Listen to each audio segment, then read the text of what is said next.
My wife hadn't even been in the ground for a day when my son sat in her chair, the chair where she used to knit every afternoon. He looked me in the eye and told me, "Your good life is over, Dad." Then he took my cards. He blocked my accounts. He left me without a single dollar and looked at me like I was trash that needed to be taken out. 82 years of building a life. And in one morning my son wiped me off the map. If this story touches your soul, subscribe. Every day there is a new story that could be yours. Tell us where you are listening from. I still have the smell of the cemetery dirt on my hands. No matter how much I wash them, it is still there. That deep, damp smell of buried things.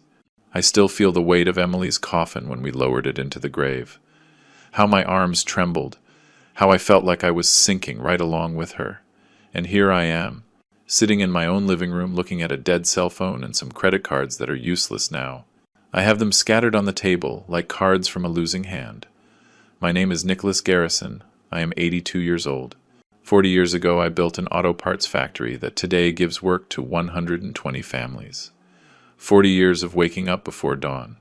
40 years of sweat, of risk, of sleepless nights.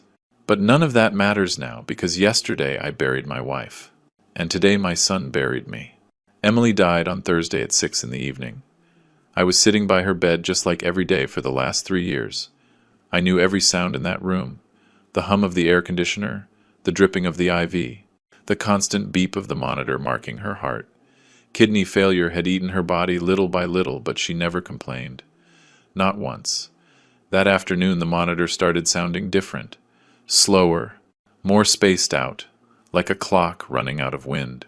She opened her eyes and looked for me. Those brown eyes that I fell in love with 60 years ago. I grabbed her hand. It was cold, very cold. I tried to warm it with mine, but I couldn't.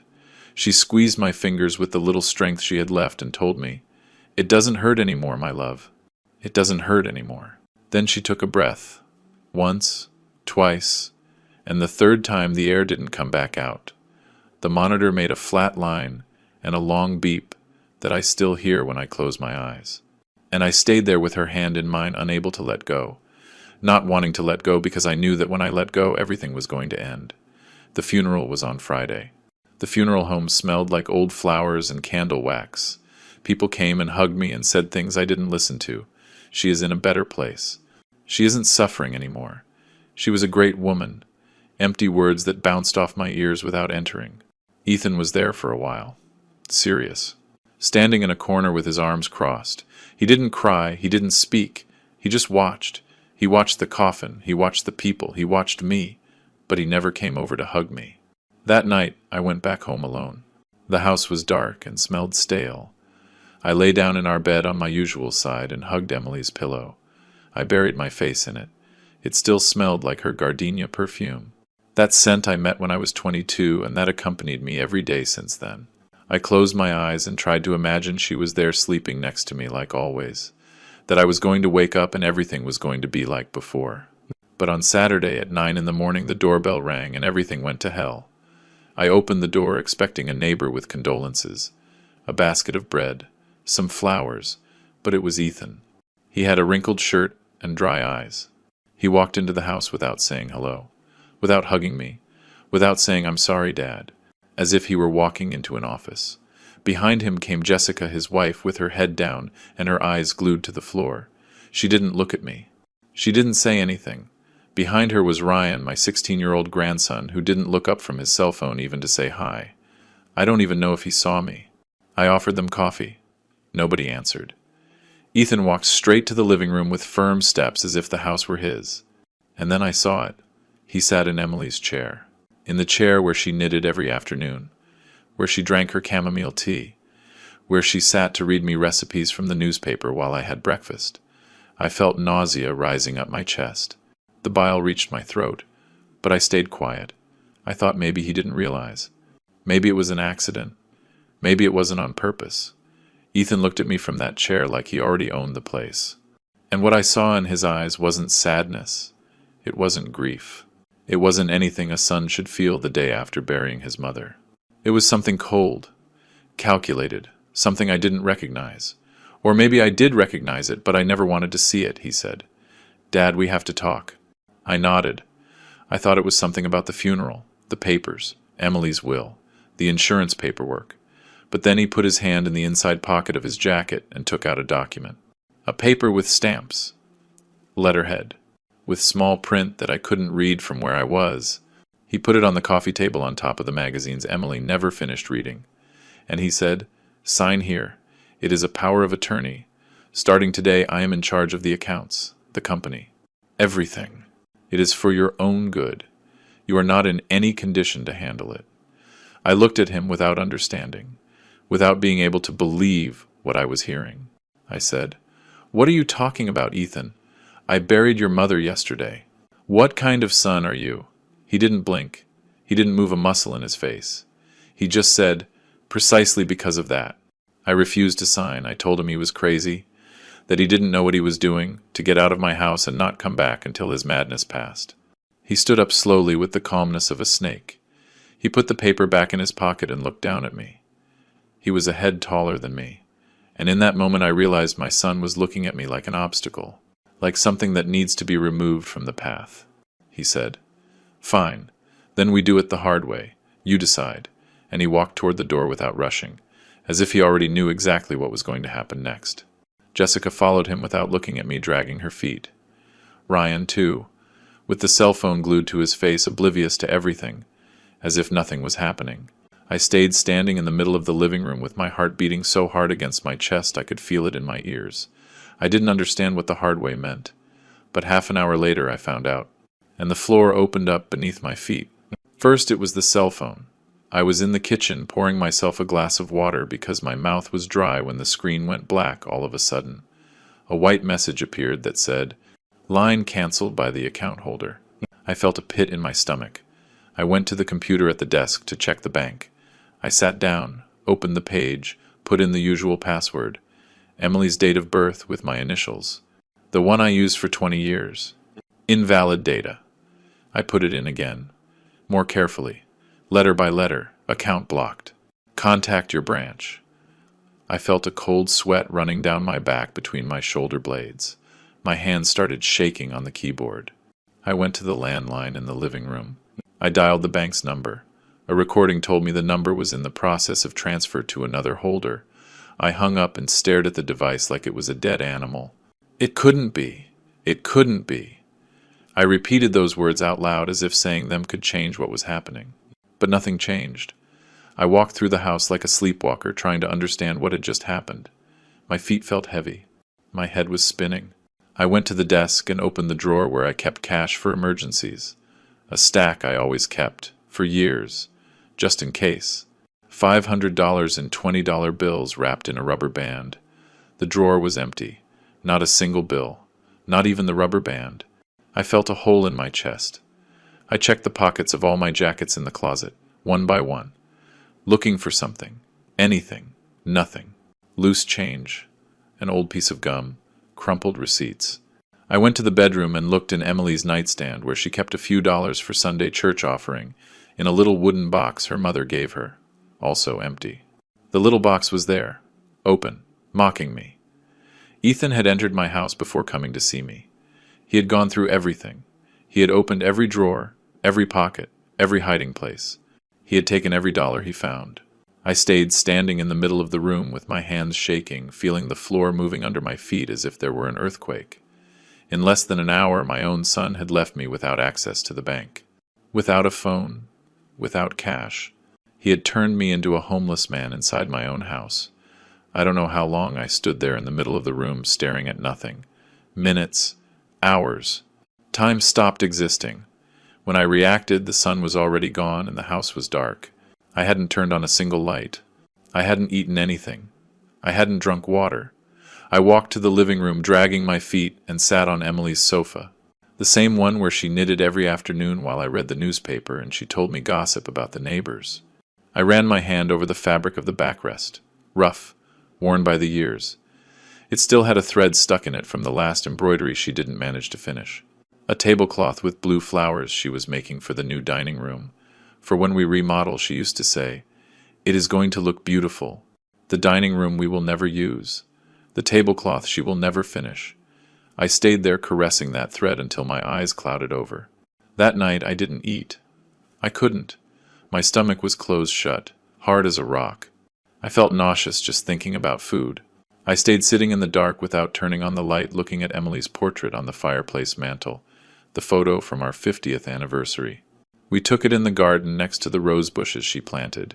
She was wearing her blue dress that reached her knees, smiling with all her teeth, with her hair up like she liked it. I was hugging her by the waist, looking at her as if the world didn't exist. Because for me it didn't exist. She was everything. I spoke to her out loud in the dark with a broken voice. I said, "Emily, what did I do wrong? Where did I mess up with that boy? How did I raise him so badly? What was he missing? What did he have too much of? What did I do to make him hate me like this?" But she didn't answer. Of course not, because she wasn't there anymore, and I was more alone than ever in my life. I didn't sleep that night, not a minute. I sat on that sofa until dawn, replaying the last few months like a movie. Ethan's visits, more and more frequent, longer each time. The questions about the company, about the partners, about the accounts, about the contracts, about who had authorized signatures. I thought it was interest, that he was finally maturing, that he wanted to learn the business, that he wanted to earn my trust. But no, it was reconnaissance. He was studying the terrain. He was looking for weak points. He was waiting for the right moment to attack. And the right moment was the day after burying his mother. The day I was most destroyed, most vulnerable, most alone, easiest to knock down. He planned it like that, with coldness, with calculation, as if I were an enemy and not his father. But the worst part wasn't what had already happened. The worst part was what was waiting for me outside. Because when I went out to the street the next day, I discovered that my son hadn't just stolen my money. He had stolen my name. Monday I got up with the decision to go out. I couldn't stay locked between those walls waiting for Ethan to come finish me off. I had to understand how deep the damage went. I had to see with my own eyes how much he had destroyed me. I went to shower and the water came out freezing. The water heater didn't turn on. I stood there under the cold stream, shivering, feeling every drop hit me like a punishment. I dressed in the same clothes as yesterday because I didn't have the mind to look for others. I buttoned my shirt with clumsy fingers. I put on my shoes without socks because I couldn't find any. I looked in the bathroom mirror and saw an old man I didn't recognize, sunken eyes surrounded by purple circles, ashy skin without color like a dead man, a 2-day beard, white and uneven. I looked like a homeless man. I looked like a crazy person. I looked in my wallet, 3 crumpled bills, $40. It was all I had left in the world, all I had to survive. I went out to the street with an empty stomach and a tight heart. The sun hit my face, and I had to squint. I didn't know that today I was going to be humiliated 3 times, each one worse than the last. First, I went to the corner pharmacy on Main Street, and fourth, where I had bought my medications for 10 years. I needed the pill for my blood pressure, the one I take every morning with breakfast. Without it, I could have a crisis at any moment.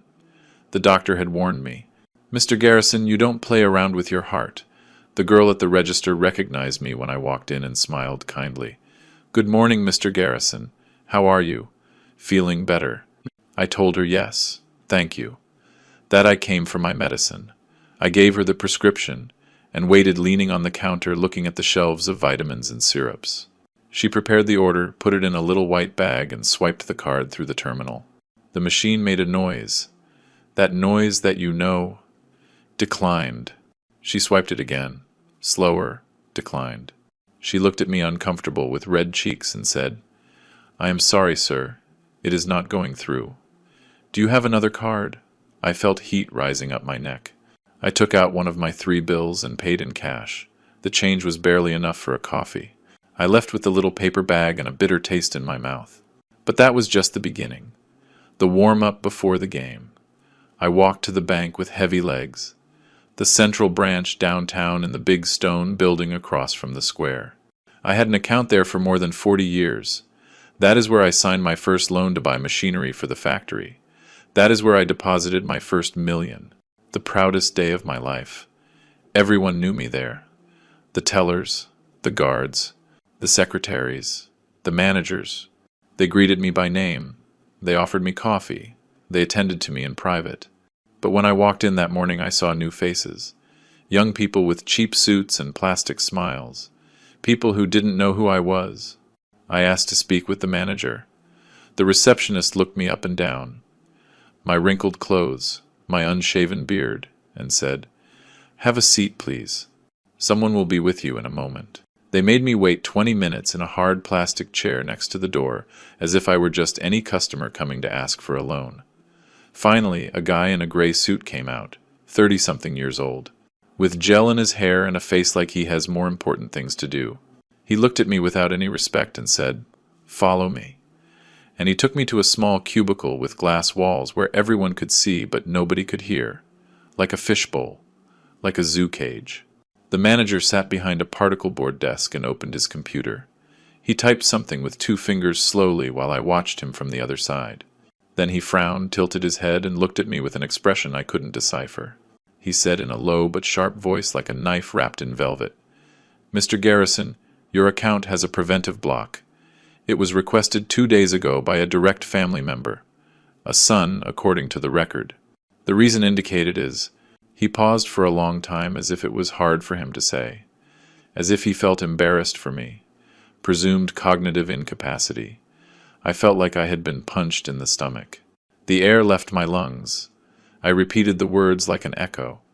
Cognitive incapacity. He nodded without looking me in the eyes, shuffling papers on his desk. He said, "It means there are doubts about your mental capacity to manage your own resources. It is standard procedure in these cases. Don't worry. It is temporary until the family situation is resolved." I wanted to scream at him. I wanted to get up and grab him by the tie and tell him that I had built more in a year than he was going to build in his whole damn life. That I gave work to 120 families while he couldn't even type well. But I couldn't. The words didn't come out. I stayed mute with my mouth open, feeling the world collapsing around me. I got up from the chair without saying anything and walked out of the cubicle. The receptionist said something to me that I didn't hear. The guard opened the door for me. I went out to the street and felt my legs shaking, like they weren't going to hold me up. A cold sweat ran down the back of my neck and soaked my shirt. People passed by me, walking normally, buying things, talking on the phone, laughing, living their lives, and I felt like everyone was looking at me, that everyone knew, that everyone was thinking, "There goes the crazy old man, the one who can't even handle his money anymore." I leaned against a stone wall next to a newsstand and breathed deep several times, trying to calm down. My heart was beating very fast. Too fast. I thought, "I am going to have a heart attack right here in the street. They are going to find me lying here like a dog." I needed to sit down. I needed to eat something, fill my stomach with whatever. Then I thought of the diner, the restaurant where I had lunch for more than 30 years. I had a monthly tab there that I paid punctually on the 1st of every month. Without fail. They knew me there my whole life. They treated me like what I was. There I was, still someone. I walked the 4 blocks to downtown, with my hands shaking and my stomach growling. I entered through the carved wooden door, and Julian the waiter saw me immediately. He smiled with that usual smile and said, "Mr. Garrison, good to see you." The usual table. I sat in my usual spot next to the window overlooking the square where I could watch people pass by while I ate. I ordered the usual. Steak, medium rare, fresh bread, mashed potatoes with gravy, and a coffee with cinnamon. I ate slowly, chewing every bite, trying to taste the meat, the salt, the pepper, trying to feel that I still existed, that I was still the man I had been, the one who came here to close deals, the one who invited his partners to eat, the one who left good tips because he could. I looked around and saw familiar faces. Mr. Patterson in a corner table with his wife eating salad. Mr. Davis from the Rotary Club at another table with some partners discussing something with papers in hand. Dr. Williams at the bar drinking a black coffee. People who had greeted me with respect for decades. People who knew me when this was a small town and I was a boy with big dreams. When I finished eating, I called Julian with a wave of my hand and told him, "Put it on the monthly tab." He nodded, picked up the plates, and went to the kitchen. But he took a long time to come back. Too long, and I felt something was wrong. When Julian returned, he walked slowly and didn't look me in the eye. He had his hands clasped together like he was nervous. He said in a low voice, almost a whisper, "Mr. Garrison, excuse me." "The manager wants to speak with you." I felt my stomach drop. That emptiness one feels when they know something bad is coming. The manager appeared a moment later. A fat guy with a mustache who I had known for years but never really liked. He approached my table but didn't sit down. He stood there looking down at me with his arms crossed over his belly. And he spoke loud enough for the surrounding tables to hear every word. "Mr. Garrison, unfortunately, your account with us was cancelled. Mr. Ethan Garrison called yesterday personally to inform us. He left very clear instructions that you are no longer in your right mind. He said not to give you credit under any circumstances, that any debt you incur he is not going to recognize nor pay. I am very sorry. You are going to have to pay in cash." I felt my face burn. Blood rushed to my head. My ears were ringing. I saw it like in slow motion. The couple at the table next to me stopped eating and turned to look at me with their mouths open. I saw Mr. Patterson lean toward his wife and whisper something in her ear, pointing at me with his chin. I saw Mr. Davis lower his head and look at his plate uncomfortable as if he was ashamed to know me. Everyone looking at me. Everyone judging me. Everyone thinking the same thing. Poor old man. He went crazy. He is finished. He is useless now. We should pity him. I took out the 2 bills I had left, $20, and I put them on the table. It wasn't even enough for the coffee. Julian, with sad eyes, said, "Mr. Garrison, don't worry. I will cover it from my tips. No need." But I didn't let him finish. I didn't want his pity. I didn't want anyone's pity. I got up from the chair with my knees shaking and walked toward the door. Every step weighed like lead. Every step was a mile. I felt the stairs stuck in my back like knives, like needles, like burning coals. I went out to the sidewalk and stood there not knowing what to do, not knowing where to go. The midday sun hit my face hard, burning my skin. But I felt cold, a cold that came from inside, from the bones, from the soul. I had no money. I had no phone. I had no one to call. I had nowhere to go. I looked at the cobblestone street I had walked 1,000 times since I was a boy. The same stores, the same trees, the same iron benches, but everything seemed strange to me, as if it wasn't mine anymore, as if I didn't belong there anymore, as if they had erased me from the map and nobody had noticed.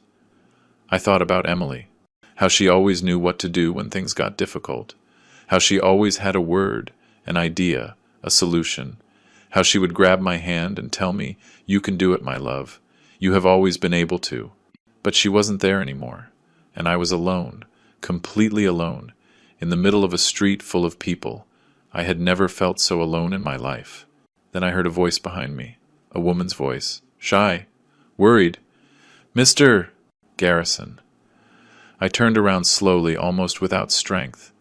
It was Mrs. Rose Miller, my neighbor from number 12, 70-something years old, a widow for a decade, always with her 2 cats and her floral apron. We knew each other by sight for 30 years. We greeted each other on the street, but we had never exchanged more than 3 words. We never had a real conversation. She looked at me with wide eyes, frightened, as if she were seeing a ghost. Then she looked to the sides, quickly making sure nobody was watching us, that nobody was listening.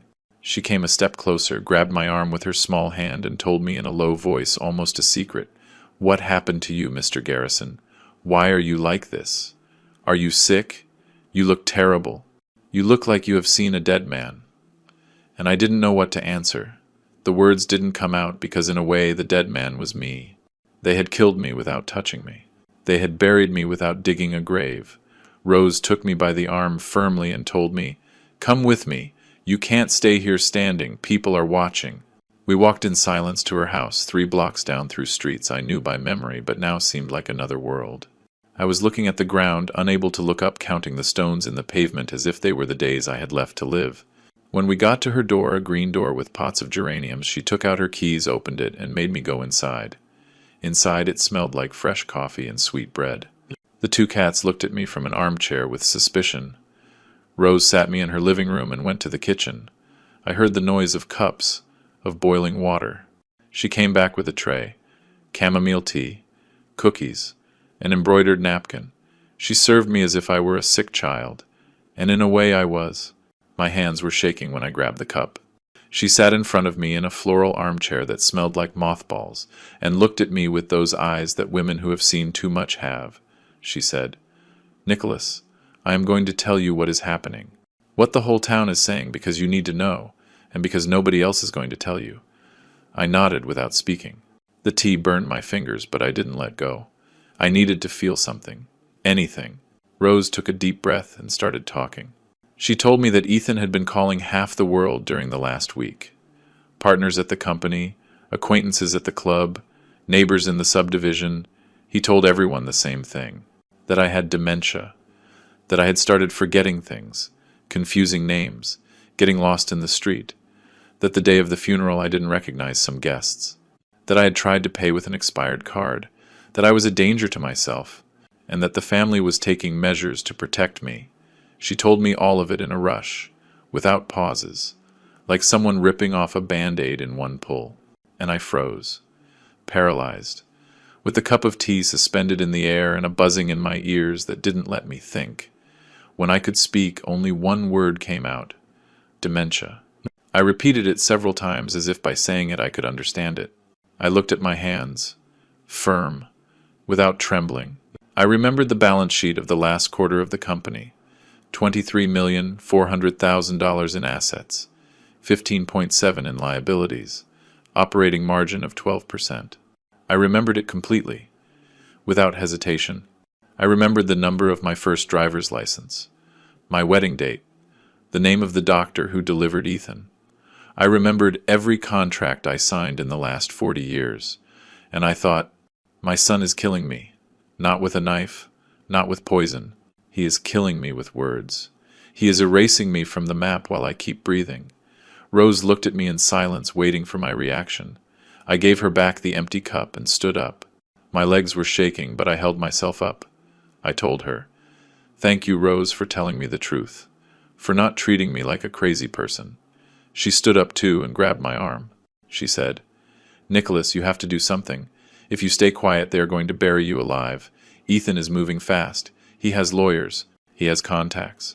If you don't react now when you want to do it, it will be too late." I nodded. I walked toward the door. Before leaving, I turned around and told her, "I am going to the factory. I am going to prove who I am. I am going to stand in front of my son and tell him he is not going to destroy me." She looked at me with a mix of admiration and fear, and I went out to the street with my heart beating in my throat. I arrived at the factory at 4 in the afternoon. The same factory I built with my hands. The same gate I passed through thousands of times for 40 years. The usual guard, Mr. Frank, was not there anymore. In his place there was a boy of 20-something, with a new uniform and a mean face. When he saw me arrive, he raised his hand like a traffic cop. He said, "ID, please." I looked at him in disbelief. I told him, "I am Nicholas Garrison, the owner of this company, the one who pays your salary." The boy didn't even flinch. He looked at a sheet he had on the desk, ran down a list with his finger, and said, without looking at me, "I am sorry, sir. Your name is not authorized to enter. Management orders." I felt the blood rising to my head. I clenched my fists. I told him, "Look, son, I founded this company before you were born. I placed every brick, every machine, every dollar that is inside here. So you are going to lift that barrier, and you are going to let me pass." The boy looked at me with a calmness that gave me more rage than if he had yelled at me. He said, "Sir, if you don't calm down, I am going to have to call security." Security! On me! I breathed deep. I swallowed the rage. I told him, "Fine. Call someone from inside. Whoever. Let them tell me to my face that I can't come in." The boy nodded, picked up a phone, spoke in a low voice for a minute, then hung up and told me, "You can wait in the lobby. Someone will attend to you." I went into the lobby and sat in one of those plastic chairs they put out for suppliers. Me, sitting like a supplier in my own company. I waited 5 minutes. 10, 20. The receptionist. Another new face.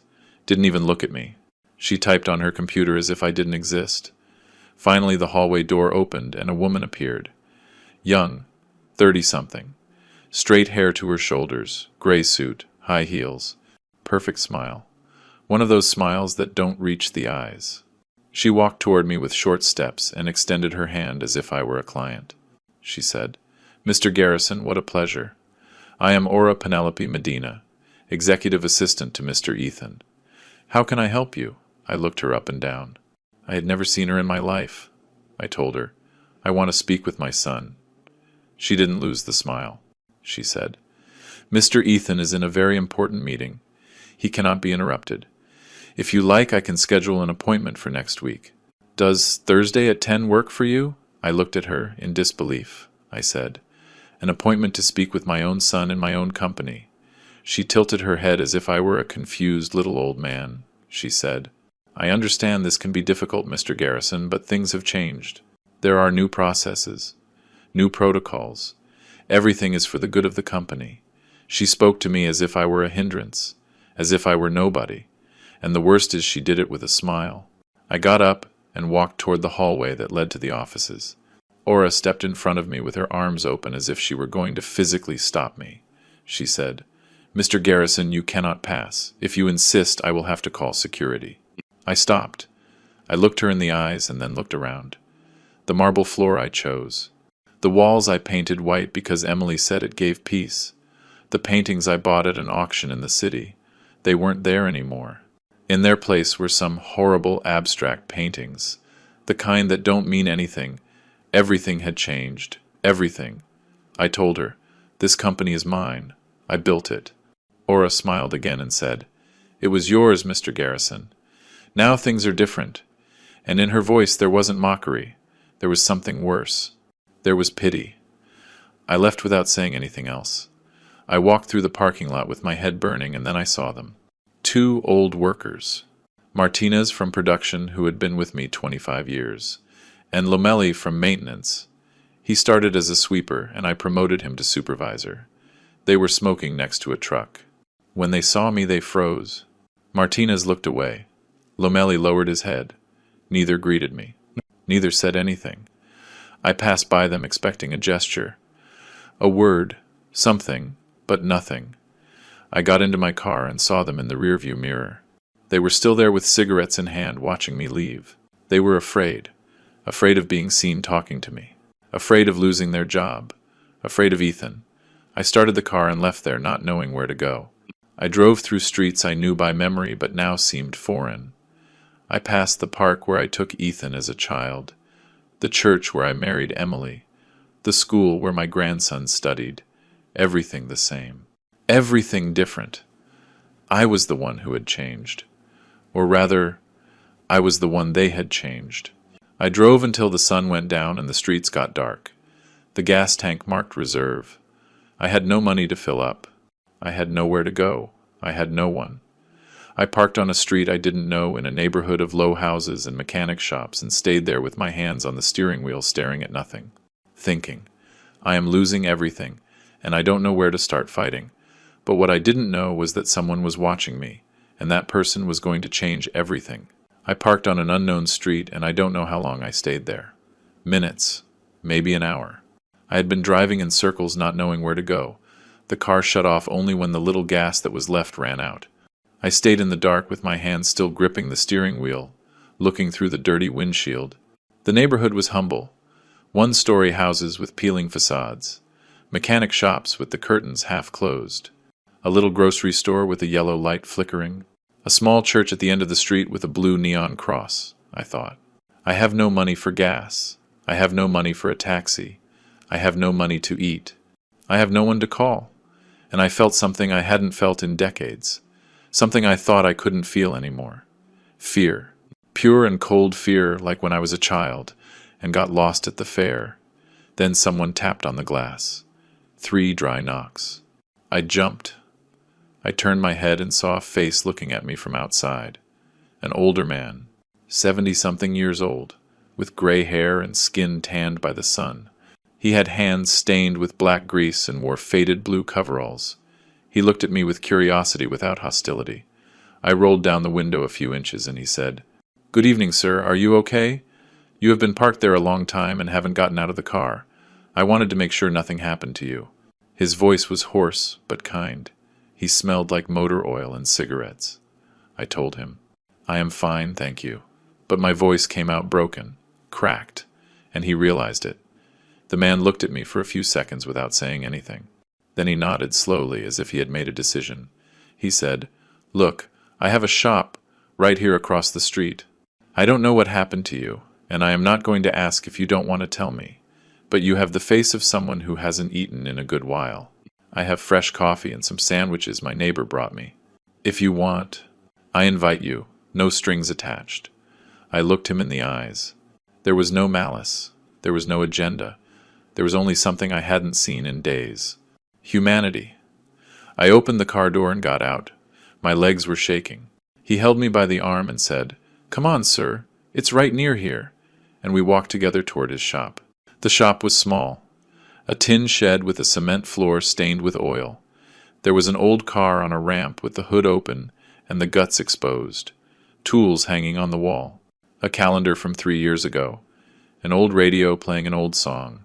The man pointed to a plastic chair next to a wooden table and said, "Sit down. I will bring the coffee right now."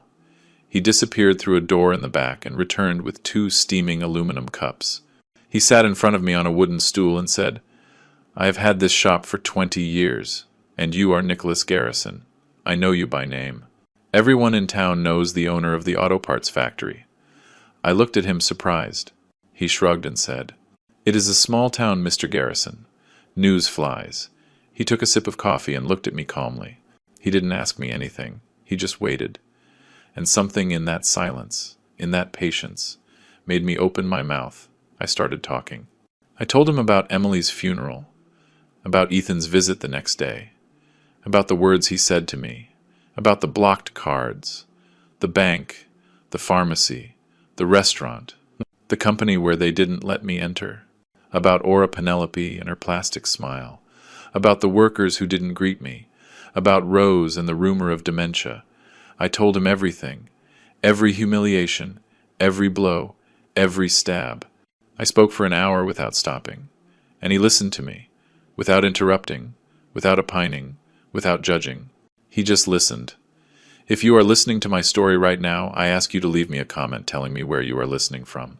Sometimes knowing there is someone somewhere in the world listening to me gives me strength to keep going. Because that night in that shop that smelled of grease and cigarettes, I felt like someone was listening to me for the first time in days. Robert didn't know me. He didn't owe me anything. He had no reason to help me. And yet there he was, listening to me as if my story mattered, as if I mattered, and that in that moment was more valuable than all the money Ethan had stolen from me. When I finished talking, I was empty, exhausted, as if I had vomited everything I had inside. Robert stayed quiet for a moment, looking at his coffee cup. Then he looked up and told me, "Mr. Garrison, I am going to tell you one thing. You are not crazy. Anyone who listens to you for 5 minutes realizes you have a clearer head than most. What is happening to you is not your fault. They are hunting you. And the one who hunts like that, with that coldness, does not stop until finishing the job. Your son is not going to stop until you have nothing. No money, no company, no name. So you have 2 options. Either you let yourself be hunted or you start fighting." I looked at him in silence. He was right. Of course he was right. But fight with what? I had no money. I had no access to my accounts. I had no lawyer. I had no proof of anything, I said. "And how do I fight, Robert? I have nothing." He nodded and got up. He went to the back kitchen and came back with a plate. It had 2 sandwiches, a piece of cheese and a banana. He put it in front of me and said, "First eat. How long has it been since you ate?" I tried to remember. "Yesterday. The day before. I didn't know. My stomach hurt. But not from hunger. From nerves. From rage." I grabbed a sandwich and took a bite. It was cold, but it was the tastiest thing I had tasted in days. Robert watched me eat and said, "After you eat, we think." I ate everything he put in front of me.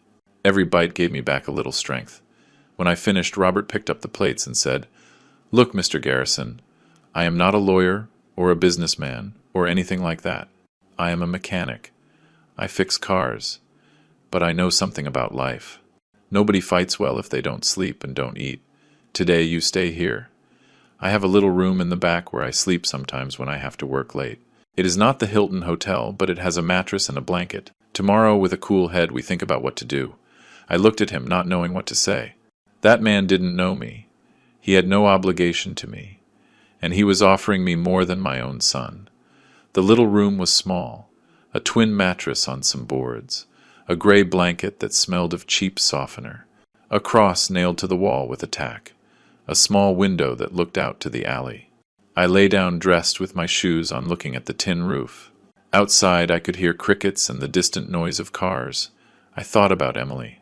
I thought about our big bed with the cotton sheets she washed every week. I thought about how her hair smelled when she hugged me at night. And I wondered what she would say if she saw me there, sleeping in a mechanic shop, hiding from my own son.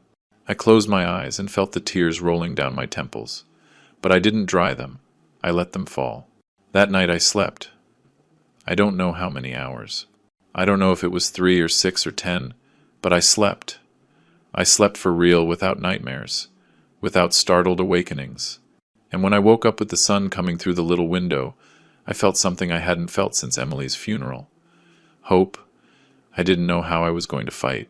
I didn't know with what weapons or with what allies. But I knew one thing. I wasn't alone. There was a 70-year-old mechanic who believed in me, who had given me a roof, food, and something more important, dignity. Robert had given me shelter, but the weapons to fight were going to be given to me by another person, someone I didn't expect, someone who had as much to lose as I did.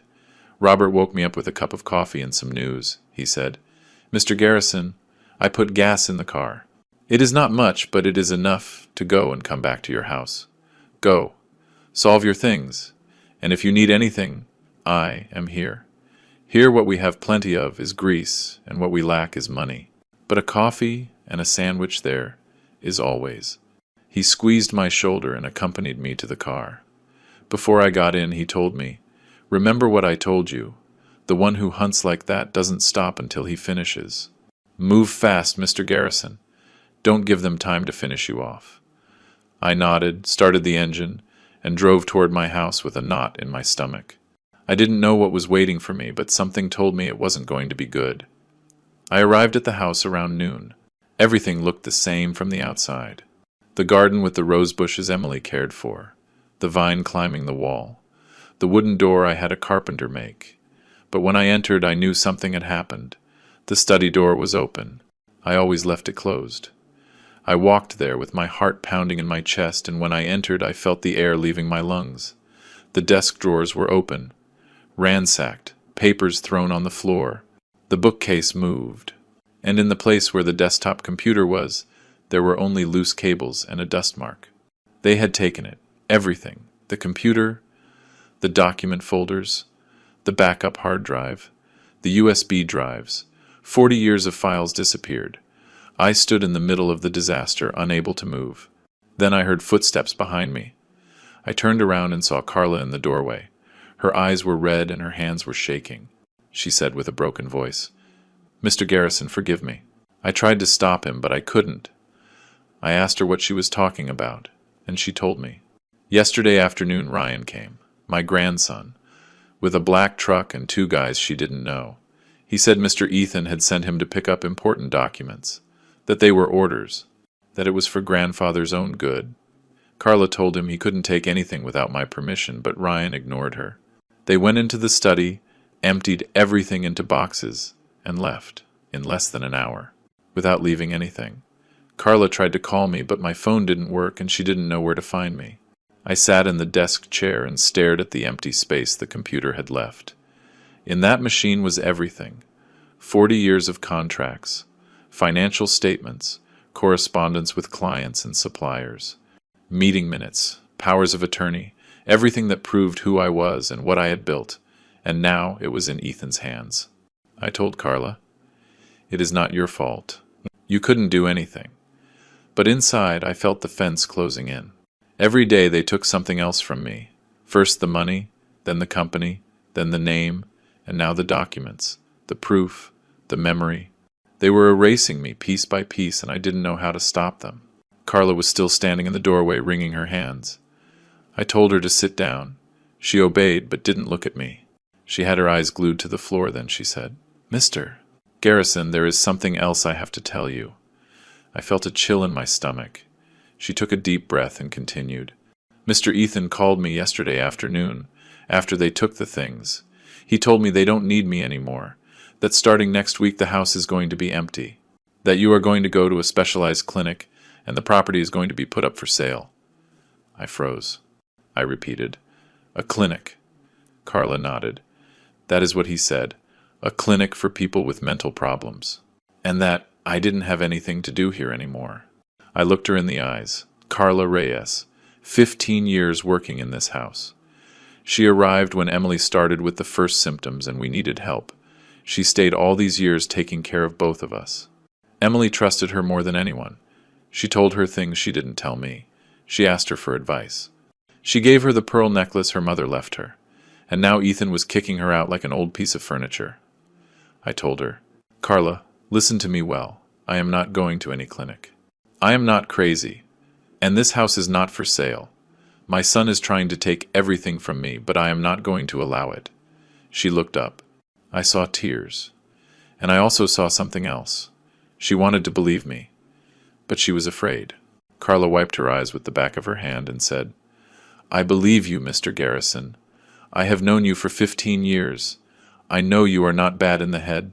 But Mr. Ethan, he is saying very ugly things. To everyone. To the neighbors. To the people at the company. To whoever wants to listen to him. He says you don't remember things. That you get lost in the street. That you confuse people. He says you are a danger to yourself. And people are believing him, sir. People are believing him because he says it with a lot of confidence. And because you haven't gone out to deny it." I stayed quiet. She was right. I had hidden. I had stayed paralyzed. And meanwhile, Ethan had taken control of the narrative, of my life, of my story. I grabbed Carla's hand. It was cold, trembling. I told her, "Thank you for telling me the truth, for not treating me like a crazy person. Now I need you to do something for me." She nodded, waiting.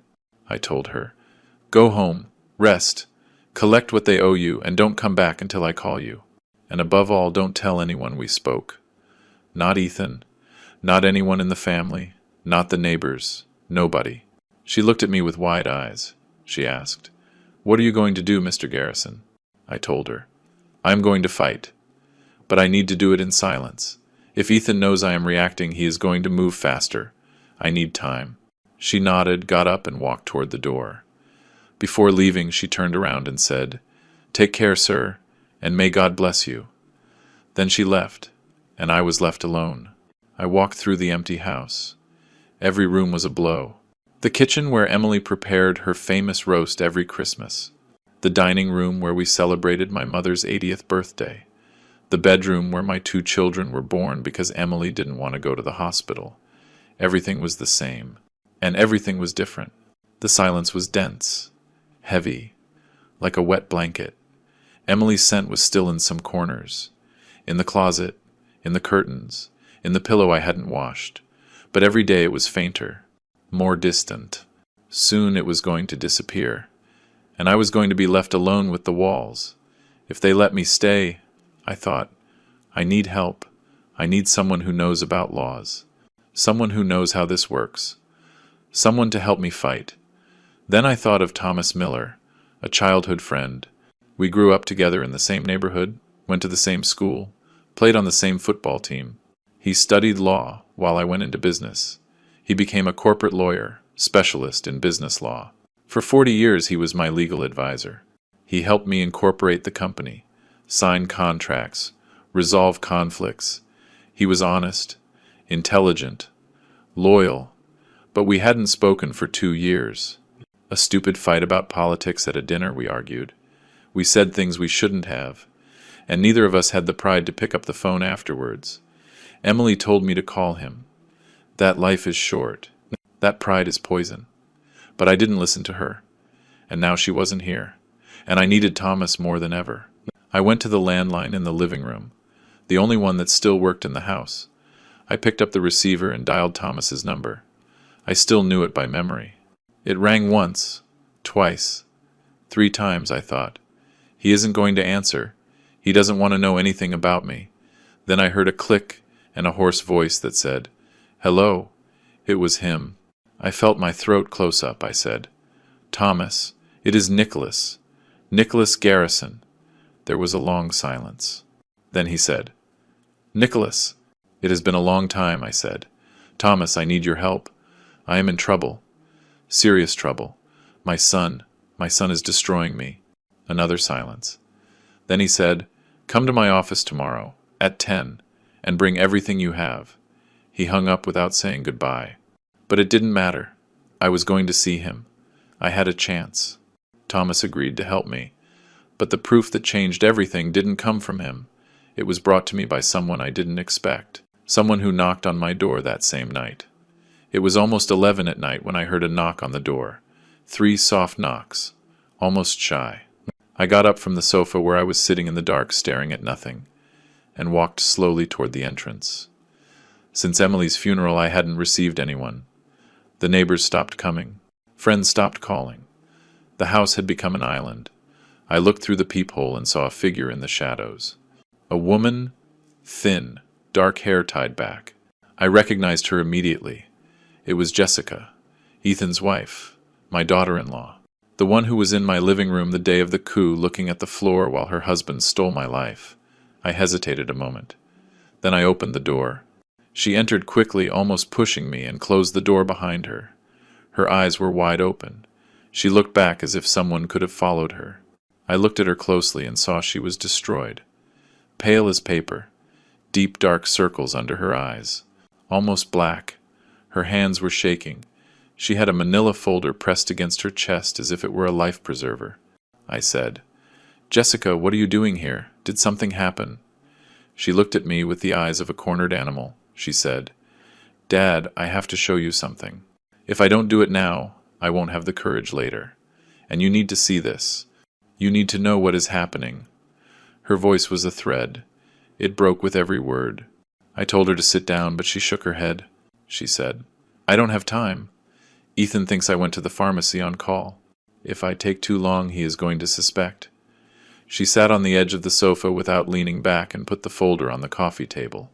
She opened it with trembling hands. Inside there was a pile of printed pages. Jessica started taking out the papers one by one, explaining each thing.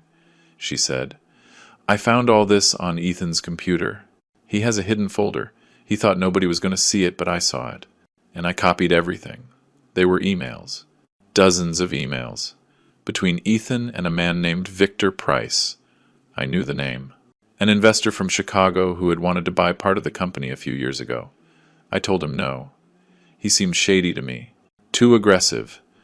And now he was in contact with my son.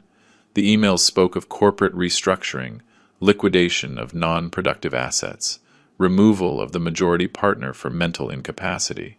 I read it 3 times to be sure I understood. They were planning to take the company from me, legally, with papers, with lawyers, with everything. I kept reading. Each page was worse than the last. There were sales contracts with future dates, stock transfers that I never authorized, powers of attorney with my forged signature. I knew because I never signed with that stroke. Emily taught me to make a signature that nobody could copy. And that wasn't my signature. There were also requests for medical opinions addressed to 3 different psychiatrists. They asked for evaluations of severe cognitive deterioration for an 82-year-old patient. The patient was me. The requests were signed by Ethan as the responsible family member. Everything was dated. Everything was organized. Everything was ready to be executed. Only one thing was missing: the signature of the judge declaring me legally incompetent. One of the emails froze my blood. It was dated 3 days before Emily's funeral. It said, "Victor, the old lady is about to kick the bucket. As soon as that happens, we move. I have everything ready. Aura already prepared the documents. The old man won't even know what hit him." And further down, Victor responded, "Perfect. Between the company and the properties we are talking about, $10 million. You keep 40%, and I keep the rest. In 60 days, we are partners." I felt my stomach turning. I read it again, and again. My son, my own son. He had been planning this for months while Emily was dying in the hospital, while I held her hand and promised her she was going to be okay. Ethan was in his office calculating how much he was going to make with his mother's death and his father's destruction. I left the papers on the table and stared at them without saying anything. My hands were shaking. I felt nauseous. I felt like the living room was spinning. Jessica looked at me with eyes full of tears. She said, "Dad, I didn't know. I swear. I didn't know anything about this. I knew Ethan was ambitious. I knew he wanted the company. But I didn't know he was capable of this. Of destroying his own father. Of forging documents. Of hiring psychiatrists to declare you crazy. When I saw it," her voice broke. "When I saw it, I couldn't stay quiet. I couldn't." I asked her, "Why do you bring it to me, Jessica? Why don't you go to the police?" She shook her head. She said, "Because the police are not going to believe me. Ethan has contacts. He has money. He has lawyers. You are the only one who can do something with this." I got up from the sofa. I walked to the window and stared at the empty street. I thought about Emily, about the last week of her life, when the pain didn't let her sleep anymore. One night she squeezed my hand very hard and told me, "Nicholas, be careful with Ethan. He is not the son you think he is. I have seen things. I have heard things. Promise me you are going to open your eyes." I told her yes. Of course, to calm down. But I didn't listen to her. I thought it was the morphine delirium. I thought she was confused. But no, Emily knew. Emily saw what I didn't want to see and tried to warn me. And I didn't listen. Now she was dead. And I was alone with a stack of papers that proved my son was a monster. I turned toward Jessica. She was still sitting on the edge of the sofa with her hands clenched on her knees. I asked her, "Does Ethan suspect anything?" She shook her head. "No, I did it when he wasn't there. I moved everything to a USB drive and deleted the history. But if he finds out," she didn't finish the sentence. She didn't need to. I knew what Ethan was capable of doing. I asked her, "Why did you do it, Jessica? You are his wife. You have a son with him. Why risk yourself like this?" She looked at me with wet eyes and said, "Because I can't take it anymore, Dad. I have been enduring this for years. The marriage has been dead for a long time. I only stay for Ryan. But this is too much. What Ethan is doing to you. I can't be part of that. You don't deserve this. I can't look you in the face knowing what I know." Jessica got up. She had to leave before Ethan suspected. I told her, "Jessica, what you did today has a price. If Ethan finds out, he is going to go against you, against Ryan, against everything." She nodded. She said, "I know, but you always treated me well, Mrs. Emily loved me like a daughter. She taught me to cook her special roast. She gave me her mother's necklace when Ryan was born. She told me once, 'If someday Ethan gets difficult, find me. I will help you.' But she isn't here anymore, so I came to you." I felt a knot in my throat. I told her, "Thank you, daughter. Thank you for being brave. I am not going to let you pay for this alone, I promise you." She gave me a quick hug, grabbed her purse, and walked toward the door. Before leaving, she turned and said, "Destroy him, Dad. Destroy Ethan before he destroys you." Then she left through the back door, disappearing into the night. I stayed alone in the living room with the papers scattered on the table. I looked at them for a long time. Each one was a stab wound. Every email, every contract, every forged signature. But they were also something else. They were proof. Proof that I wasn't crazy. Proof that there was a plan. Proof that my son was a criminal. I thought about Thomas, about the appointment I had tomorrow. Now I had something to show him. Something concrete. Something I could use. But I also thought about Jessica, about the risk she had taken, about what was going to happen to her if Ethan discovered the truth. And I thought about Emily, about her last warning, about how she tried to protect me from the great beyond. I closed my eyes and told her out loud, "Forgive me, my love. Forgive me for not listening to you. But I promise you I am going to fix this. I promise you." That night, I didn't sleep. I sat on the sofa with Jessica's documents in my hands, reading them over and over again, memorizing every detail, every date, every name, every figure. When dawn came, my eyes were burning and my head was full of numbers. But I also had something I hadn't had in days. Ammunition. Jessica had given me the weapons to fight. Now I just needed an army. Thomas was the first. But I was going to need more. I was going to need someone from inside the family. Someone who knew Ethan, someone who had as much to lose as I did. And then I thought about Ben, my youngest son, the one who went to Seattle years ago, the one who almost never called, the one who seemed to have forgotten me. It was time to look for him. It was time to see whose side he was on. If this story is reaching your heart, subscribe now. Every day, someone is telling what they could never say out loud. Leave your comment and tell me if you have also lived through something similar. At 10 in the morning the next day, I was sitting in Thomas Miller's office. It was a small office filled with law books piled up to the ceiling, smelling of old coffee and yellowed paper. Thomas was on the other side of the desk with Jessica's documents spread out in front of him. He read them slowly with a furrowed brow, running his hand over his bald head every time he found something new. I watched him in silence, with my heart beating in my throat. When he finished, he left the papers on the table and looked at me with an expression I had never seen on him. A mix of rage and astonishment. He said, "Nicholas, this is corporate fraud, forgery of documents, attempted illegal interdiction.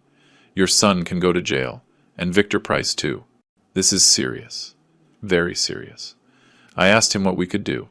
Thomas leaned back in his chair and thought. Then he said, "First, we need to block the interdiction.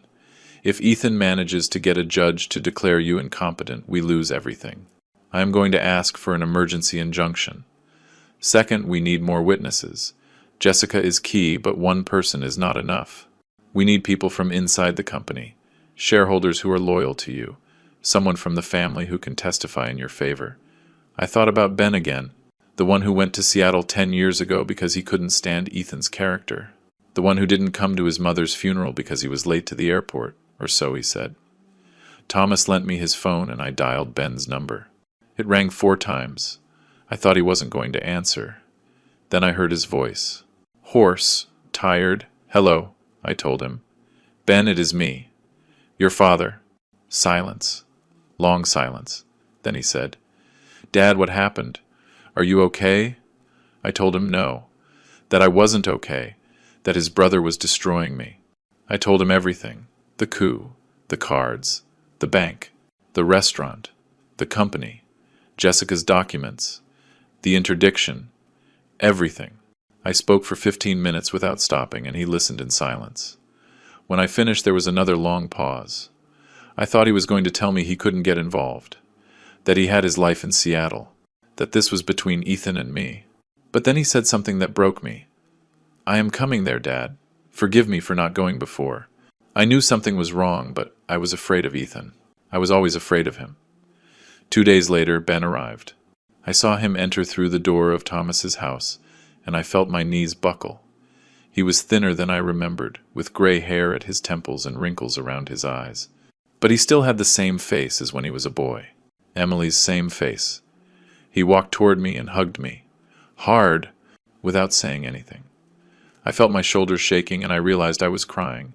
He was too. We stayed like that for a long while, hugging in the middle of Thomas's office, crying like 2 lost children.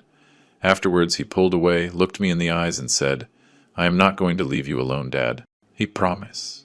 We are going to end this together." And for the first time in weeks, I felt I could win. During the next 3 days, we worked without stopping. Thomas prepared the lawsuit and the request for the injunction. Ben contacted 3 old shareholders of the company who had always been loyal to me. Mr. Porter, who was my first partner, my cousin Arthur, and Mr. Herbert, an investor who entered in the 90s. All 3 agreed to support me. Jessica, meanwhile, kept gathering evidence. Every night she sent me encrypted emails with more documents from Ethan's computer. Contracts, transfers, messages with Victor Price. Everything was adding up. Everything was fitting together. It seemed the plan was working. It seemed we were going to make it. But on Thursday morning, everything fell apart. Jessica disappeared. I tried to call her cell phone. Off! I sent her messages. No answer. I wrote to her email. Nothing. I called the house, and the maid answered. She told me Mrs. Jessica had left early with Mr. Ethan and hadn't returned, that she took a small suitcase, that Mr. Ethan said they were going to Vermont for a few days. I felt a hole in my stomach. Something was wrong. Very wrong. I told Thomas and Ben to come with me. We drove to Ethan's house, in the Oak Hills subdivision. I rang the doorbell. I waited. The door opened, and there he was, my oldest son, with a smile that froze my blood. Ethan leaned on the doorframe and looked at me with a calmness that was scary. He said, "Dad, what a surprise! What are you doing here?" I told him I was looking for Jessica, that I needed to speak with her. He widened his smile, a wolf's smile. He said, "Ah, Jessica. Yes, she is resting. I took her to a clinic in Vermont. A very nice place. Very quiet. The stress of the grief affected her a lot, you know. She started with insomnia, with anxiety, with weird ideas. The doctor said she needed rest. A few weeks of internment, for her own good." I looked him in the eyes. I knew exactly what he had done. Jessica wasn't sick. Jessica had betrayed him, and he had taken revenge. I stepped closer. I told him, "Ethan, I know what you did. I know everything. The contracts, the transfers, the emails with Victor Price, the forged signatures, the interdiction, everything." He didn't lose the smile. He said, "I don't know what you are talking about, Dad. I think you are confused. Again, I already told you. You are not well. You should go get checked." Ben took a step forward. He said, "Enough, Ethan. We know what you are doing, and we are going to stop it." Ethan looked at him with contempt. He said, "Ah, look who showed up. The prodigal son. The one who ran away to Seattle because he couldn't handle the pressure. Now you come to play the hero." Ben clenched his fists. I grabbed his arm. I told him, "Let's go. There is nothing to do here anymore." And we left with our blood boiling and our souls on the floor. Back in Thomas's office, I let myself fall into a chair. I said, "Jessica was our main witness, the one who had access to everything. Without her, the case weakens. Ethan knows it. That is why he locked her up." Thomas stayed quiet a moment, thinking. Then he said, "Wait. Before disappearing, Jessica did something smart. Something very smart." I looked at him without understanding. He opened his computer and showed me his inbox. There were 3 messages from Jessica sent the night before her disappearance, each one to a different address. Thomas, Ben, and a third one I didn't recognize. In all 3 there was the same thing.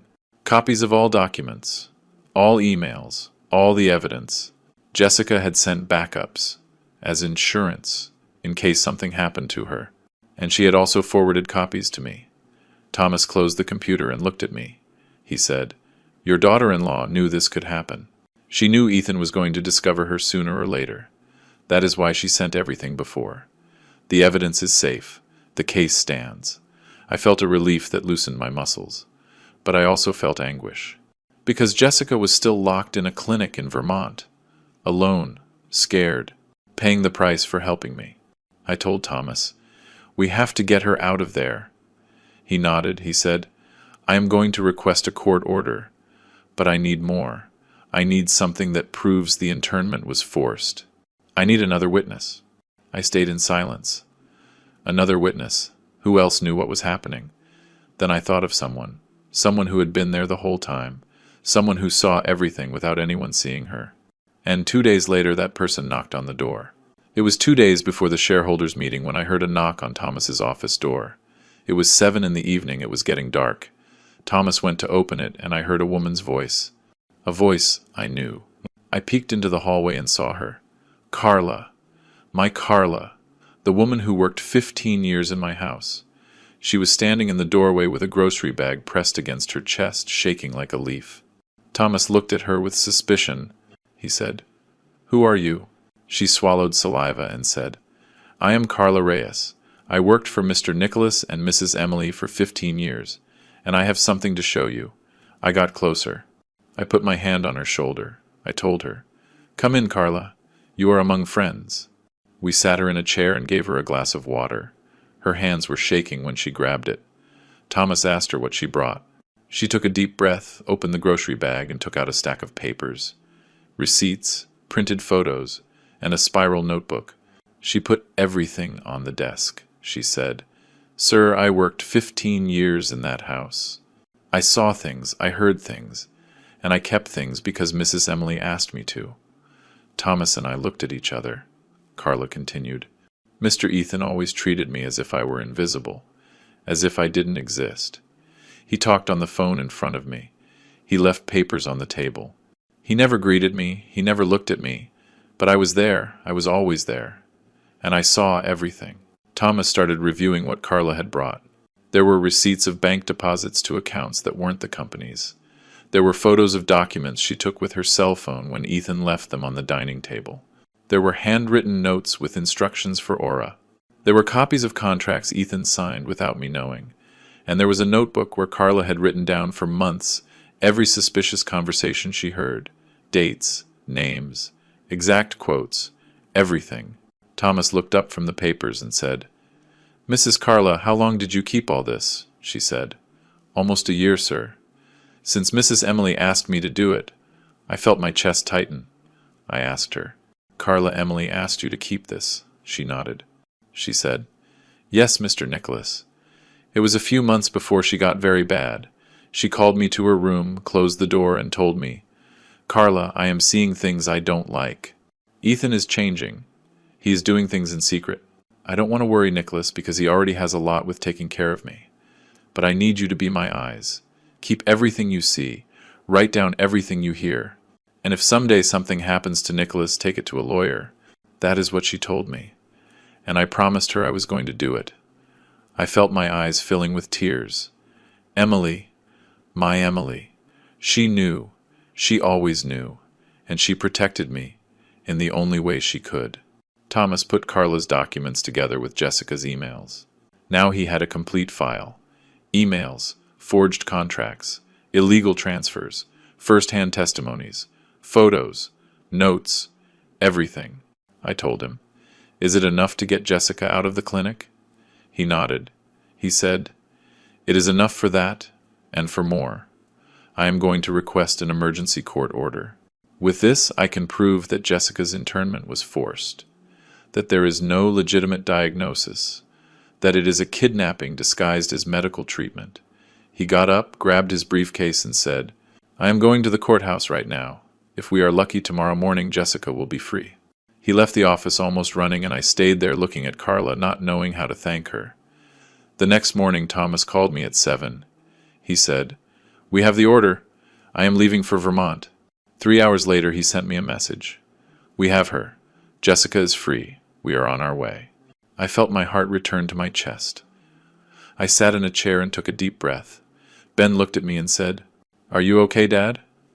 I told him yes, that Jessica was free, that she was coming here. He smiled. It was the first time I saw him smile since he arrived.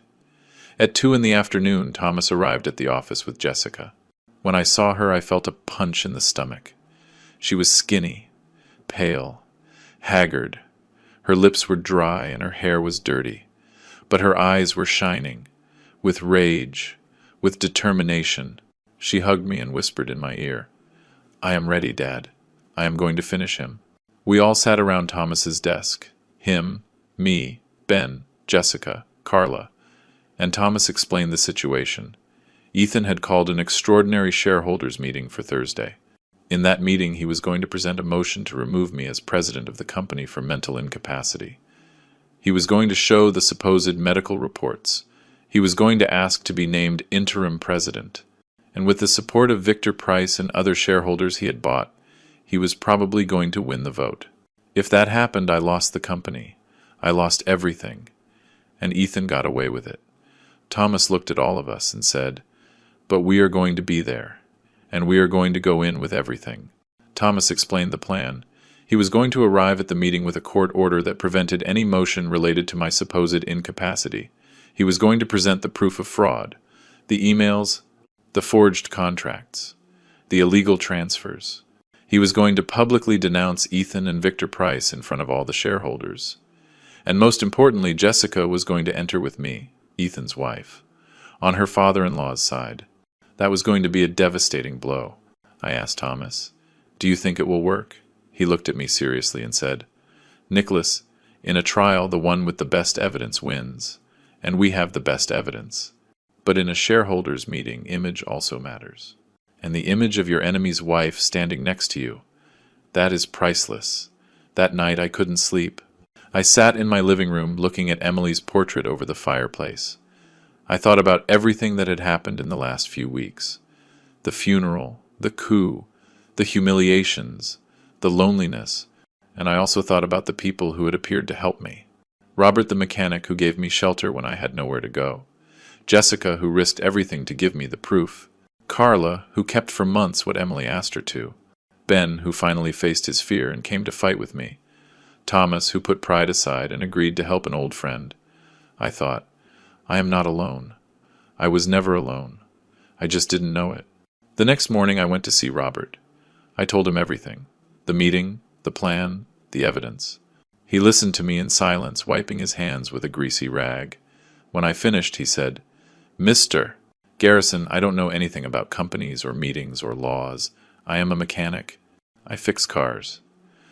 But I do know one thing. I know how to be on the right side. And you are on the right side. So if you need me there, I will be there. I looked at him with wet eyes. I told him, Robert, you already did a lot for me. You don't have to. He interrupted me. He said, Sir, I don't have to do anything. But I want to. And that is different. He gave me a handshake that felt like a hug. And I knew he was going to be there. That everyone was going to be there. Thursday arrived. I woke up at 5 in the morning without needing an alarm. I showered with hot water. I shaved carefully. I put on the dark suit I wore the day of my wedding with Emily.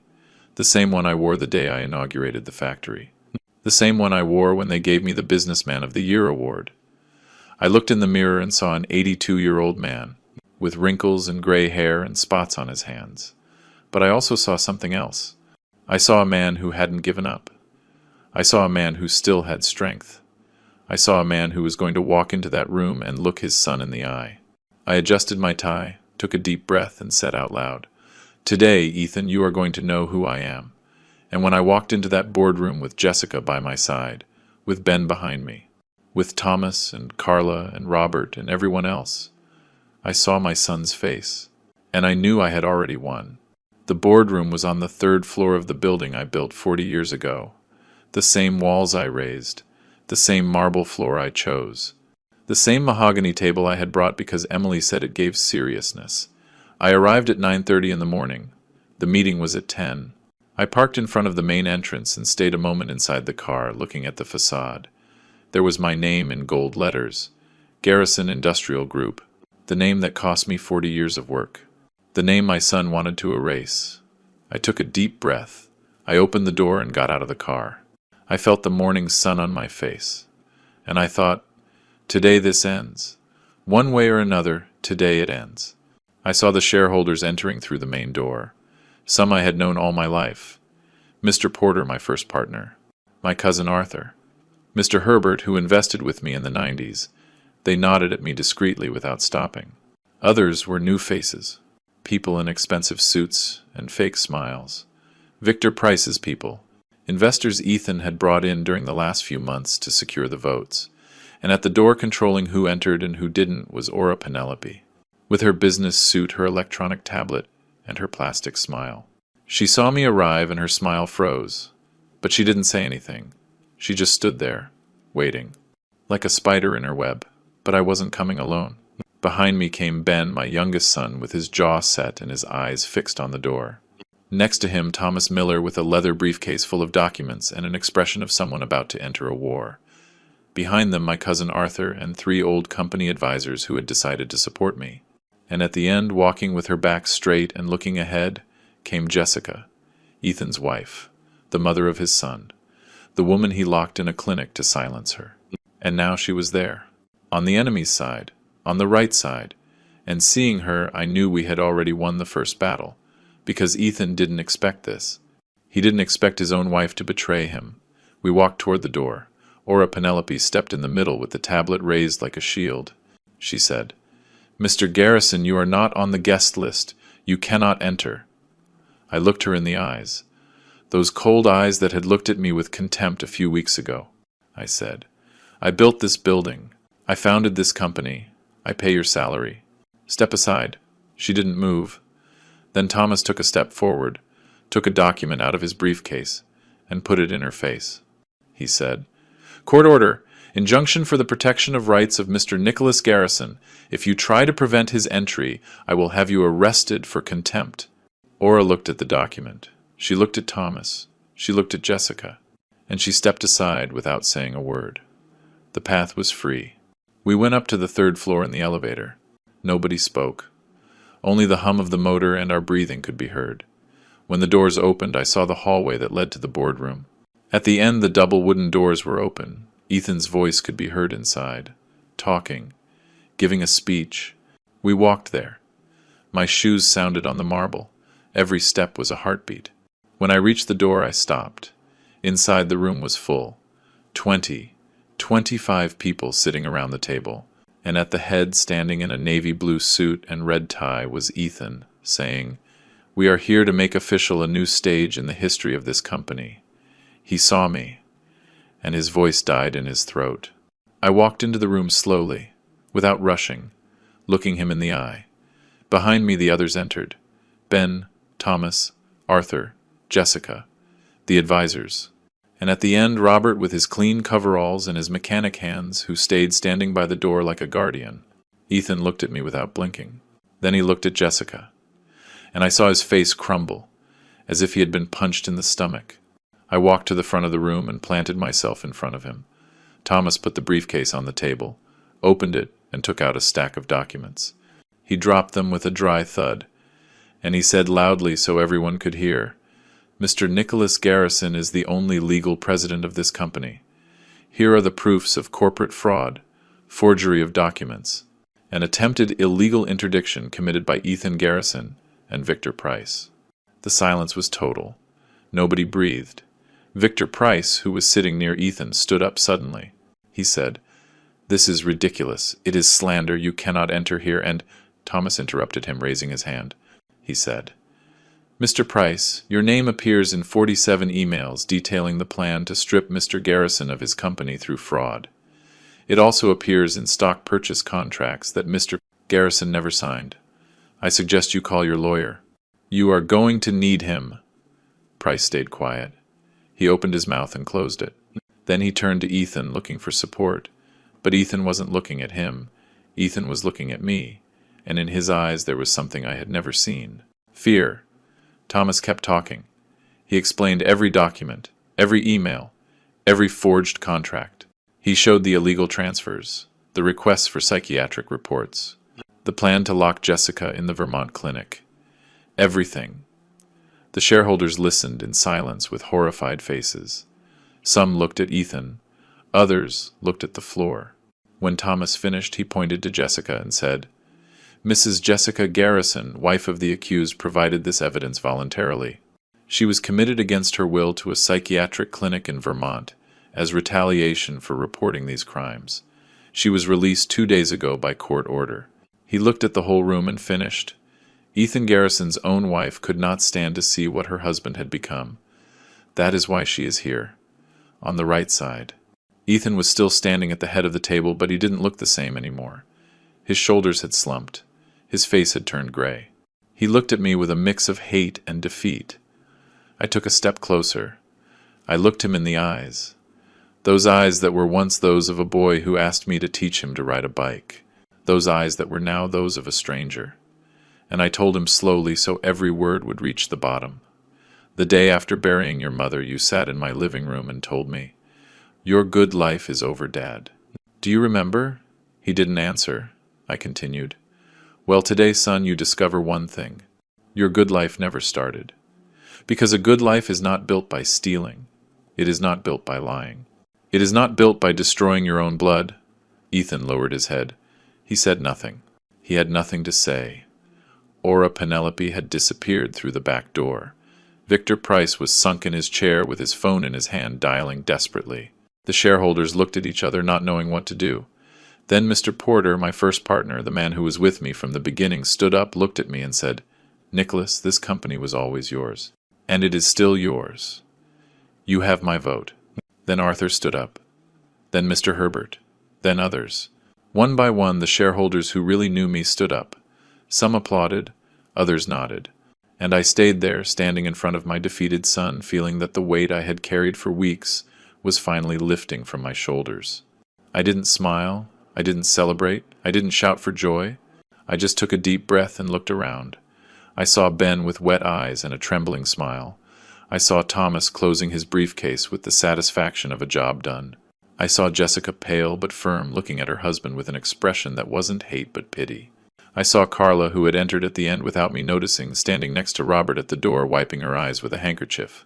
And I saw Robert the mechanic, who gave me shelter when I had nowhere to go, looking at me with pride as if he were my own father. I said to everyone, "Thank you." Just that. Thank you. Then I looked up at the ceiling toward where I imagined Emily was and thought, "We did it, my love. We did it together like always." But the story wasn't over yet. There was one last conversation missing, the hardest one of all. 2 days after the meeting, I called Ethan and asked him to come to the house. Alone, without lawyers, without Jessica, without anyone. I wanted to talk to my son one last time. I wanted to look him in the eye and understand. He accepted. He arrived at 5 in the afternoon when the sun was already going down and the light entered golden through the windows. I opened the door and saw him. He was haggard, deep circles under his eyes, his tie loose, his suit wrinkled. He seemed to have aged 10 years in 2 days. I let him in without saying anything. We walked to the living room and sat in the same places where we sat the day of the coup. Him in Emily's chair, me on the sofa opposite. The same room, the same light. But everything was different. This time the one who had the power was me. We stayed a moment in silence. He looked at the floor. I looked at him. Finally I spoke. I said, "Ethan, I am going to ask you a question, and I want you to answer me with the truth. Even if it hurts, even if it is horrible.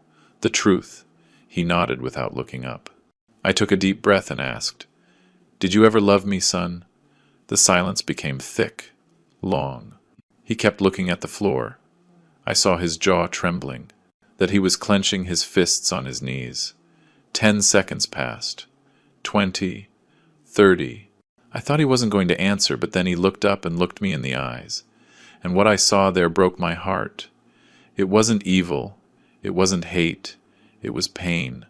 An old, deep sist's pain. Ethan spoke slowly with a hoarse voice. He said, "I don't know, Dad. I don't know if I ever loved you. What I know is that I always wanted to be like you, since I was a boy. I wanted you to look at me like you looked at the company. I wanted you to be proud of me like you were proud of your achievements. But I never could. I was never enough.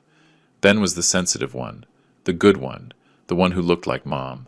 And I was the ambitious one, the hard one, the one who never did anything right. Every time I tried something, you corrected me. Every time I proposed something, you improved it. You never let me win. You never let me shine. And that rotted me from the inside until one day I realized that the only way to be like you was taking everything from you." I listened to him without interrupting. Every word entered me like a knife, but not of rage, of sadness, because I realized he was right. Not in what he did. That has no justification. But in what he felt. I had seen him as my heir, not as my son. I had trained him to take my place, but I never asked him if he wanted that place. I never asked him what he dreamed, what he needed, what hurt him. I raised him to be strong, but I didn't teach him to ask for help. I raised him to win, but I didn't teach him to lose. And he became this. A man who didn't know how to do anything other than destroy, because he never learned to build on his own foundations, only on mine. I told him, "Ethan, what you did has no forgiveness. You wanted to rob me, you wanted to lock me up, you wanted to erase me. And you did it while your mother was dying in a hospital. That I am never going to forget." He nodded without saying anything. I continued, "But you are my son, and I don't want to see you in jail. I don't want Ryan to grow up visiting his father in prison. So I am going to give you a way out. One way out." He looked at me with wide eyes. I said, "You are going to resign from the company. Today. You are going to return every cent you diverted. You are going to ask Jessica for forgiveness, on your knees if necessary, and you are going to disappear for a while, far away, where nobody knows you, where you can start from scratch. If you do all that, I drop the charges. And this ends here." Ethan looked at me in silence. Then he asked, "And if I don't accept?" I looked him in the eyes and told him. Then I let justice decide. Thomas has everything ready to file the lawsuit. Corporate fraud, document forgery, kidnapping. You are going to go to trial, and you are going to lose. Not because of me, because of the evidence. And when you lose, you are going to go to prison. Minimum 5 years, maximum 15. So you decide, son. You can disappear with dignity, or you can disappear in a cell. He stayed quiet for a long moment. I saw how his hands shook, how he clenched his jaw, how he looked around the room as if looking for an exit that didn't exist. Finally he got up, looked at me, and said, "I accept." Then he walked toward the door and left, without saying goodbye, without turning back, without saying anything else. That was the last time I saw Ethan. A week later he signed his resignation before a notary, returned the diverted money, almost all of it, because part of it Victor Price had already spent. He wrote a letter to Jessica asking for forgiveness, and he went to Europe, to London, they told me. He has an acquaintance there who got him a job in imports. I don't know how he is doing. I don't ask. Ryan stayed with Jessica. Sometimes he visits me on Sundays. We talk little, but he is there, and that is something. Jessica asked for a divorce and got it in 3 months. I did what I had to do. I gave her 10% of the company's shares. She didn't want to accept. She said she hadn't done it for money, I told her. I know. That is why I am giving it to you. Now she has a nice house downtown, with a garden for Ryan. She opened an art gallery with a partner. She is doing well. She smiles more. Sometimes she comes to have coffee with me and we talk about Emily, about the old times, about what she did for me when nobody else dared, and I always tell her the same thing. Thank you, daughter. Without you, I wouldn't be here. I stayed as president of the company 6 more months. Just enough time to organize everything, to close the bad contracts, to kick out Victor Price's people, to return confidence to the shareholders who had been scared, and to do something I owed myself. I had Robert's shop remodeled. New roof, polished cement floor, first-class tools, a sign with his name at the entrance. He didn't want to accept. He said it was fine like that he didn't need anything. I told him, "Robert, you gave me shelter when I had nowhere to go. You gave me coffee when I didn't even have money for bread. You gave me dignity when my own son had taken it from me. This is not charity. It is justice." He stayed quiet a moment. Then he gave me a handshake and said, "All right, sir. But Sunday coffee is still free." When everything was stable in the company, I called Ben to my office. I sat him in front of me and said, "Son, I already did my part. 42 years leading this company. I don't have strength for more. I want to go home. I want to take care of your mother's roses. I want to live what I have left in peace, so the company is yours." He looked at me with wet eyes and said, "I want it, Dad, and I promise I am going to take care of it." We signed the papers that same afternoon. Today my life is quiet. I wake up early, like always. I eat breakfast alone in the kitchen with the radio low. I go out to the garden to check the roses Emily planted 30 years ago. I prune them. I talk to them. I tell her how everything is going. Then I sit on the iron bench we bought on a trip to Mexico and stay a while looking at the sky. At 11, Carla arrives. She came back to work with me last month. I doubled her salary and gave her her own key. Now she is not my employee. She is my family. On Sundays, I go to Robert's shop. We drink coffee in his aluminum cups and talk about everything and nothing. Sometimes he helps me fix something on the car. Sometimes we just stay quiet listening to the radio. And it is okay. It is okay like this. People ask me if I hate Ethan, if I want to see him destroyed, if I am glad he lost everything. And the truth is no. I don't hate him. I can't. He is my son. He has my blood. He has Emily's nose. He has my father's hands. How am I going to hate that? Hate is a prison, and I was already a prisoner too long. But I don't forgive him either. Not yet. Maybe never. Because forgiving is not forgetting. Forgiving is letting go of the weight to be able to walk, and I let go of the weight. But I didn't forget what happened. I didn't forget the day he sat in Emily's chair and told me my good life was over. I didn't forget the humiliations. I didn't forget the lies. I didn't forget Jessica locked in a clinic. That is not forgotten. That is carried. But it can be carried without crushing you. If someone who is going through something similar asked me for advice, I would tell them this: don't give up. Even if your own blood betrays you, even if they take everything from you, even if they tell you that you are crazy, Even if they look at you with pity, even if they close doors on you, even if they leave you alone, you are still you, your name, your story, your dignity, that nobody can steal from you. They can take your money, they can take your company, they can take your reputation, but they cannot take what you are. And if you stay standing, if you don't give up, if you look for help, even if you are ashamed, you are going to find good people. People like Robert, people like Thomas, people like Carla, people who appear when you need them most. And with those people, you can fight, and you can win. I won at 82 years old, without money, without a phone, without access to my accounts. I won. So you can too. And you who listened to me until here, were you ever betrayed by someone in your own family? What did you do? What would you do differently if you could go back? Leave me your answer in the comments. Tell me your story. Because sometimes telling what happened is the first step to healing. If this story touched your heart, I ask you to like and subscribe to the channel. Your comment helps me continue telling these stories. Stories of common people. Stories of pain. Stories of struggle. Stories like yours. Thank you for listening to me until the end. See you in the next story.